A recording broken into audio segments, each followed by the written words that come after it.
Entre Laços está no ar, parceria com a Oncoclínica, e hoje estamos recebendo o Dr. Victor Arce Cathcart. Ele que vai falar de um assunto muito sério. Dr. Victor, seja bem-vindo, boa tarde, tudo bem? Boa tarde, Zé, boa tarde a todos os ouvintes. Mais uma vez, muito obrigado pelo espaço. Acho que é a terceira ou quarta vez que eu venho aqui. Sempre muito bom estar com vocês. Tá certo. E qual que é a especialização do Dr. Victor? Eu sou cirurgião oncológico, que é o especialista responsável pela cirurgia dos pacientes oncológicos, né? Os pacientes com câncer. Normalmente, às vezes até o primeiro atendimento, o segmento é responsabilidade do cirurgião oncológico. Certo. E nós, março, quais são os laços que nós estamos abordando este mês? Foi abordado já na semana retrasada câncer de reto, né, pelo Dr. Haroldo, se não me engano. Foi isso mesmo. E hoje eu vou falar sobre câncer de rim, que é o laço vinho, né, vermelho, vinho, que é o tema do mês. Muito bem. Dr. Victor, o rins é um órgão extremamente importante no nosso corpo. Todos são importantes, mas o rins, né? Com certeza, com certeza. O rim ele tem uma importante função no equilíbrio da água do nosso corpo. Então, toda a água em excesso que a gente bebe, o rim é responsável pela eliminação. Tanto a água quanto sais minerais, o sódio, o potássio, o cálcio, enfim. E eliminar algumas impurezas também. O rim é a responsabilidade desses órgãos, né, que são em dois. E o rim algumas pessoas já me perguntaram, já confundem às vezes que o rim ele não filtra a água, ele filtra o sangue. Então a água que a gente bebe, a água vai para o estômago, para o intestino absorve aquele monte de água, aquele tereré que o pessoal toma, então vai... Eu sei que eu tô vendo aqui a bomba. Aí então essa água ela é absorvida pelo intestino, ela vai para dentro do sangue. Aí o rim percebe que tem um monte de água dentro, ele começa a eliminar. Então vai ser aquele xixi bem aguado, bem... Então o rim tem essa capacidade de manter a regularidade. Tem que funcionar bem, né? Tem que funcionar bem. Se não funcionar, infelizmente tem que fazer terapias de substituição de rim, que é a famosa hemodiálise. Tá certo. Mas hoje, qual é o tema do assunto que nós vamos abordar hoje? Aqui é os rins. Nós vamos falar do câncer de rim, a doença maligna que pode atacar os rins. Tá certo. Bom, e as estatísticas do câncer de rim? Comparado com os outros tipos de câncer, o câncer de rim ele é relativamente raro, né? Apesar de ter muitos casos, mas comparado com os outros ele é raro pela quantidade de população que a gente tem. Somente de todos os tipos de câncer existentes no ser humano, 3% corresponde ao rim. Então, é pouco, né? É baixo, né? A maioria das pessoas são pessoas entre 50 e 70 anos de idade. Do câncer desse trato genital, incluindo aí pênis, bexiga, o rim é o terceiro lugar. Então, a gente tem próstata antes, bexiga, aí que vem do rim. Então, o rim, ele apesar de ser muito comum, alguém, com certeza, se tem algum conhecido que teve algum tipo de câncer de rim, né? Então, mas é considerado raro. Muito bem. E quais são os fatores de risco que causam esta doença? Então, os fatores de risco são aquelas situações que o paciente tem que levam a maior chance de ele ter a doença. E quais são essas características? Em primeiro lugar, tabagismo, fumar. Quem fuma pode ter milhões de problemas, inclusive câncer de rim. Em segundo lugar, hipertensão arterial. Tá? Então, a pressão alta é um fator de risco. Síndromes genéticas, tem algumas doenças, né, que são transmitidas, mutações no DNA que dá câncer de rim até em crianças, tá? A gente não vai falar uma por uma aqui. História familiar, o pai teve, a mãe teve, o irmão teve câncer de rim, então essa pessoa tem mais chance de ter câncer de rim. Hereditário. E ainda obesidade. Então a obesidade está extremamente relacionada com outros cânceres, como endométrio na mulher, mas no rim também. Porque a pessoa obesa, ela cria uma gordura tóxica, né? Intraabdominal, dentro do abdômen tem uma gordura tóxica. Essa gordura acredita-se que ela tenha relação com a formação da doença, né? Então, obesidade é um grande fator de risco também. E os sintomas? O que a pessoa sente quando ela está com câncer nos rins? Esse é um dos problemas de diagnóstico precoce da doença. Porque tem poucos sintomas. De cada 10 pessoas, no máximo uma pessoa vai ter sintoma. Tá? Então, de 6 a 10% somente que tem algum sintoma. E que sintomas são esses? Uma dor do lado esquerdo ou do lado direito, que depende do lado do rim afetado. Então, pode ter uma dor. Pode ter sangue na urina. Então, sangue na urina é um sinal de alerta. Infelizmente, poucos têm sangue na urina, como eu falei, e sentir alguma massa, começa, principalmente a pessoa que é mais magrinha, caso venha a ter a doença, apesar de não ser um fator de risco, pode ter uma massa palpável.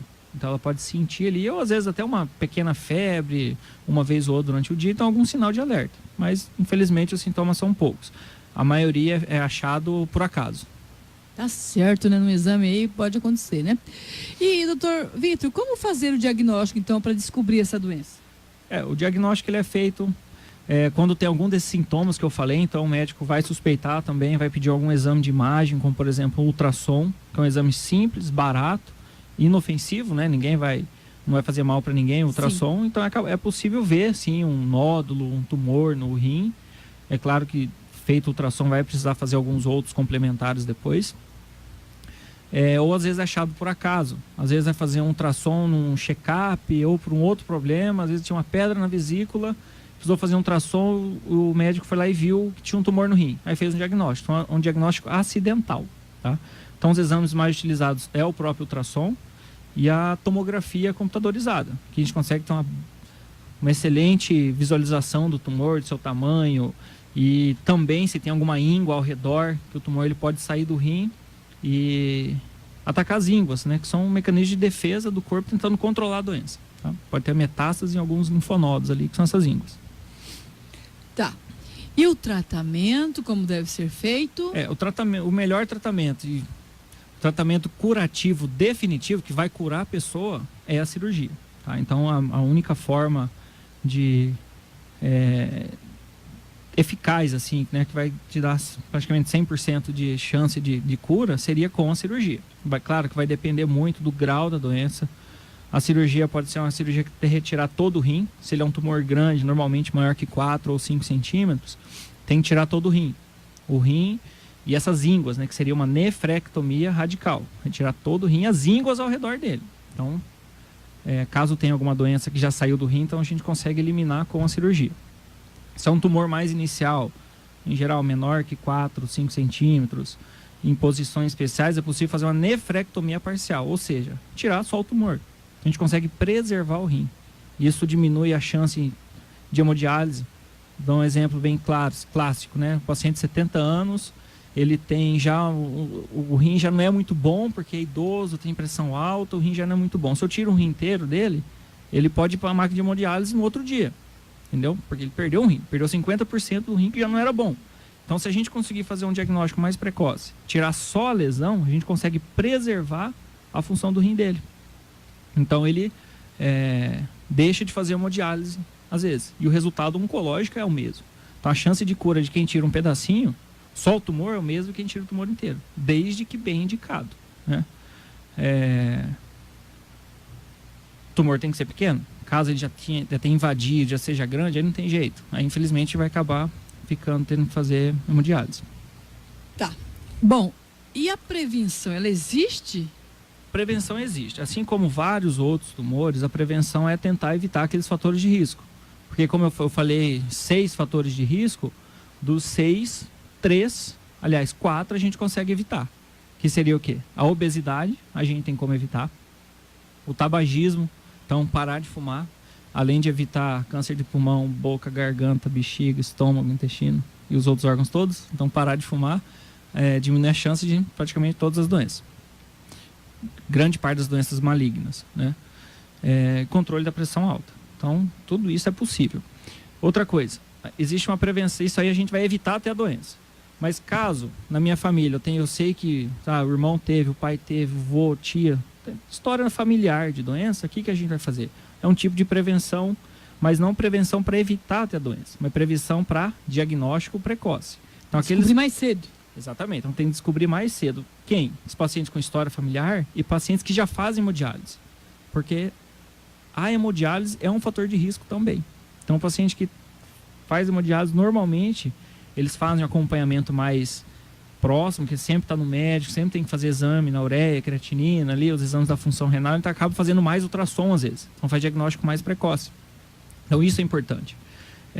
A prevenção faz parte, então, tanto de evitar os fatores, obesidade, tabagismo, pressão alta, e os com risco, história familiar e hemodiálise, fazer exame, fazer ultrassom. De quanto em quanto tempo seria bom fazer o exame? Não existe nenhum protocolo, não existe nenhuma orientação, não é como a mamografia, que a gente sabe certinho, não é como o colo de útero, tem que fazer o preventivo. Então, assim, para rim, não tem uma recomendação, tá? Se for olhar as orientações, grandes estudos, livros, não fala, a gente não sabe se é 1 ano, 2 anos, 6 meses. Não sabemos, não tem como. Mais importante é que se faça algum tipo de avaliação. Caso tenha suspeita ou, eventualmente, vai fazer um exame de rotina, um check-up e acaba achando a doença. Mas a gente não tem um valor, um tempo correto. Não existe essa informação. Tá certo. Levando um pouquinho a música, estou com o Dr. Vitor falando sobre o câncer dos rins hoje. Falando aqui para você. Vamos.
4 horas e 43 minutos, muito bem. Doutor Victor, quais os tipos de hemodiálise? Você estava explicando para nós que tem alguns tipos, né? Em que situação a pessoa deve fazer? Você também já explicou. Isso, só para a gente fazer um gancho aí no tratamento, só para ficar bem claro, que quem faz tratamento renal tem maior chance de ter câncer no rim, tá? Então a hemodiálise é um fator de risco. Não que a pessoa vá ter, mas é um fator de risco. E hemodiálise não necessariamente o paciente está no estado crítico. Tem pessoas que fazem hemodiálise ou até a diálise peritoneal, que é feita em casa, o paciente leva uma vida normal.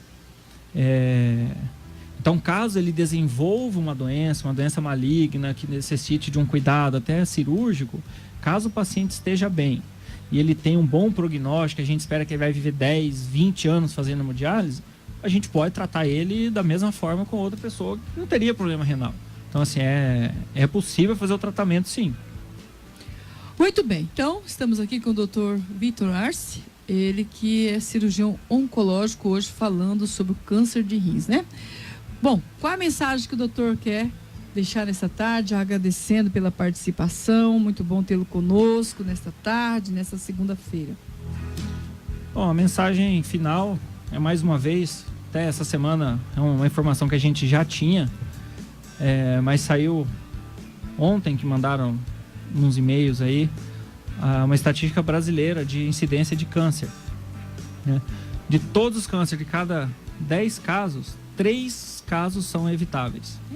De cada 10, 3 são evitáveis. Bastante. Na verdade, são 34%, para ser mais exato. Como que se evita? Como? Parando de fumar, manutenção do peso ideal. Então, quem tiver obesidade, sobrepeso, dieta e atividade física. Então, a gente consegue evitar dezenas, milhares de casos de câncer. Então, de cada 100 pessoas, 30 poderiam não ter a doença. Para vocês terem ideia do impacto que isso causa. Então, tem muito câncer, mas as pessoas estão mais obesas hoje, né? Então, a população, a média da população, a média de peso está muito alta e comparado com 50, 60 anos atrás. E além dessa qualidade de vida que diminuiu, que piorou um pouquinho, do sedentarismo, celular, internet, enfim, uma série de fatores, a gente consegue fazer mais diagnósticos. Hoje é muito mais fácil fazer um ultrassom, uma tomografia, é mais acessível. Dourados, há poucos anos atrás, não tinha ultrassom, por exemplo, né? pouco tempo que diga, 40 anos atrás, acho que nem isso, não tinha ultrassom ainda. E agora na rede também tem, né? Tem, serviço Particular, público, rede pública, né? público, em todo Mas lugar atende tem. as pessoas, É mais né? acessível, com certeza. Acessível. Então é se cuidar, saber dessa informação, que é um dado científico, que não fala da boca para fora, não tem assim, embasamento numérico. A gente tem números provando que quem tem obesidade, quem não faz atividade física, tem mais chance de ter câncer. Então 30%. vamos nos cuidar, né? Exatamente. É isso? Isso aí. Doutor Vitor, muito obrigado pela sua participação. Até qualquer momento aqui na Rádio Coração. Obrigado, Zair. Obrigado a todos os ouvintes. Até a próxima. Ótima semana. Amém. Tá aí, que bênção, né? Temos aí o jovem, Dr. Vitor Arce Catacarte. É Caticarte, é isso? Caticarte, agora tá certo. Ele falando sobre o câncer no rim, esta matéria do dia de hoje.